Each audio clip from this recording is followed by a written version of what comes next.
येत नाही। हे ज्ञानी लोकांबद्दल बोलतो, हे पहिलंच सांगितलंय, हा अभंग सत्कर्म करणाऱ्या लोकांसाठी आहे। जे वाईट आहे ते वाईटच आहेत, चांगली भावनाच निर्माण होत नाही, उपजत नाही। उपजाला भगवंत प्राप्त करून घ्यावा, हे परमार्थिक लोकांच्या मनात भावना उत्पन्न होत नाही।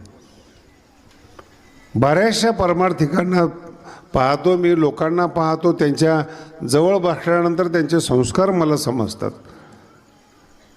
वर्षभराची डायरी दाखवतात महाराज, रोज 3 कीर्तन। उपजाला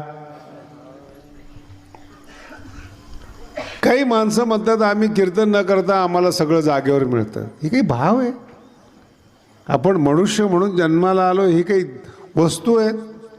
त्याच्या पुढे जाऊन सांगतो, एखादा दुकानदार असेल, मरेपर्यंत एकच इच्छा करतो, वाढावे संतान गृही व्हावे।